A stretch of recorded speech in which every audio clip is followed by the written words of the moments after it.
Now, Okay. agriculture, especially commodity export, is one of the pillars of economic growth in many African countries, with cocoa being a major contributor.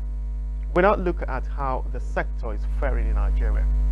Mazi Johnson Chidi Uche is the Vice President at Delta Southeast Zone Cocoa Association of Nigeria, and he joins us now via Zoom. I want to say thank you very much, Mr. Chidi, for joining us on Africa Weekly. Thank you very much. You're welcome.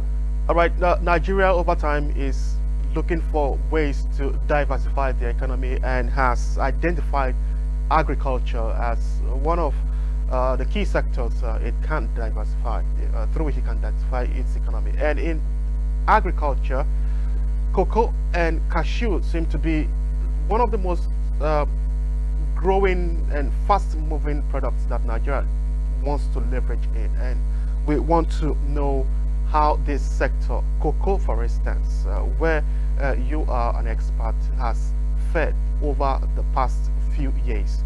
Can you tell us? Yeah, I think the cocoa sector in Nigeria is currently experiencing great resurgence, driven by government initiatives and interventions, both at the federal and state levels.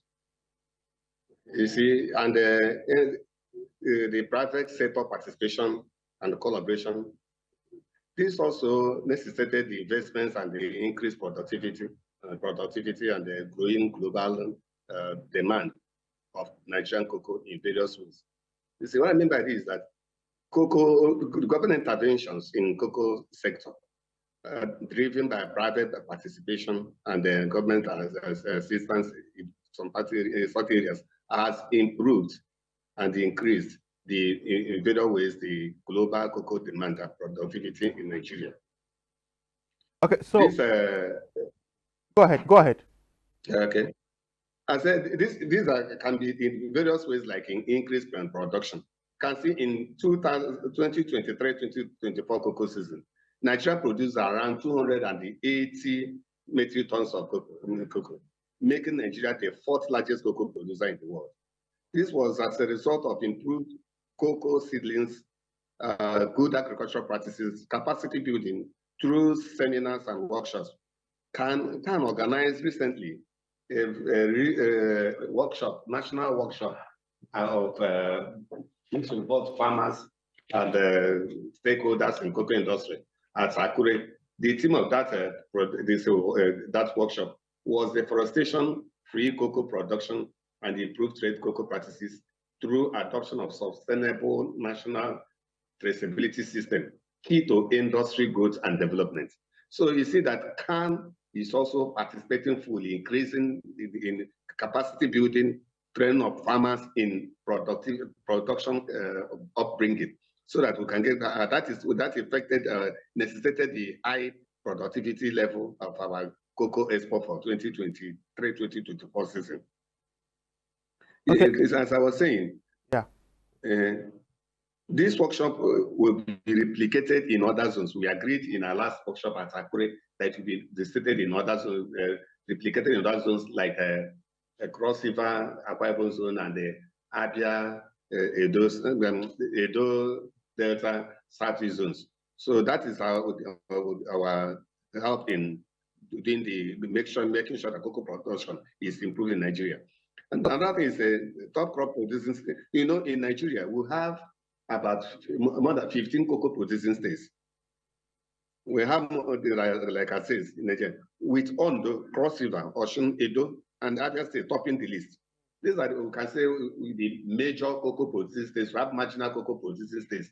That is why we are targeting the marginal cocoa producing states to make sure they come up to boost our productivity. Okay, so Mazi, the trend of the yeah. So you talk about the number you mentioned right now, about 200 metric tons that you talked about, and yes, this now coming from Edo, Cross River, and one other country, and one other state again that you call. If out of 15, 3 frontline, don't you think? Or I would say, what are you doing to ensure that the remaining states, double up to up the metric tons you talked about? Because if three are the major front line, I think by the time the rest country states. I didn't say I didn't say three. I didn't say three. I didn't No, say I three. I understand. You said said Ondo three State, states. Cross River You State. said three states are the frontline states. No, I didn't say three states. Okay. The front line which are topping the list, I said Cross River, Osun, Ondo, Cross River, Osun, Edo, Abia State, among others. Okay. Top Okay. the Okay. list. Okay. All right. All right. So I wanted to ask you what the contribution of cocoa is to the export. You have already talked about the contribution you are already making to the GDP export 200 and above metric tons. But again, I like to ask, what are the challenges that you think are inhibiting? Could you have done more than 200 metric tons? Yeah, there are so many challenges. The challenges start from the aging cocoa farms. Okay. Most of these cocoa plantations were planted even before I was born. And our people, if you ask them to cut the trees and replant, they'll ask you what will they eat. So that's why we are having most of these seminars and workshops. So tell them it's better they plant new one, this new variety cocoa seedlings, then open up new farms. That's why we also call it this so-called forestry around us. Most of them, nothing is going there for more than 250 years.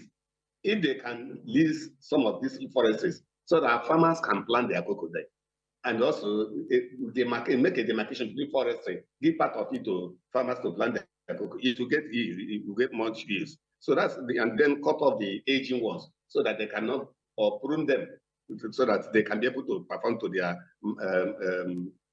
maximum production. Another problem of challenges we have is this infrastructure. Most of these cocoa producing states don't have access roads to their farms. And that's why we call on government to help us make these roads accessible. Because most of the farmers we harvest their cocoa, for them to bring it home, they have another problem. And they leave it inside the farm to the challenges of thieves or robbers going there to rob them to thief their cocoa. But if they have access road, they can bring the cocoa back to the farm through vehicles to their homes and stay there and take care of them. Another challenge is this storage facilities. We know we don't have it much here. And that is why most of the cocoa, and when they pack them in the rooms, you see them develop mold. Develop molds and the other things that make the cocoa not go for exports. So we encourage the government to ensure they put air. We also have this problem of high cost of cocoa inputs. Is to get herbicides, that's herbicides, fungicides, and insecticides. That are too expensive now. Just with the time we were in Akure, I met with the Syngenta company. They told me a carton of Red Force is over 1,500. Redomi is that's a sachet. The carton is 130,000 naira. And this sachet you put in a bucket of about 10 liters of water. That's okay. So that's a very great challenge. The so government can subsidize. Yes. Yes. So you have mentioned so many challenges, but who are you engaging right now, or how are you engaging government to help you tackle these challenges? We are engaging state governments to help us. That is what we are on now. We are engaging the state governments. Like last time we had a Cocoa Transformation Committee meeting in Niger State. I was there in that meeting. I had to tell the chairman of the Cocoa Transformation Committee, who is the deputy governor of the state, what and how they can assist. If they raise cocoa seedlings for farmers at subsidized rates, and they also assist farmers in the inputs for purchasing of cocoa inputs and give them at a discounted rate. Like when we used to have a National Cocoa Development Committee. That's the role of the federal government played between 2005, 2006, up to 2009, during the Chief Obasanjo regime. We had what we call National Cocoa Development Committee. That committee was trusted on the duty of ensuring we have adequate inputs for farmers. They bought those inputs at the national level, They Okay. share it to states according to productivity level and sell it at a subsidized rate for farmers. And the increase, it helps farmers to embark on more farming. All right.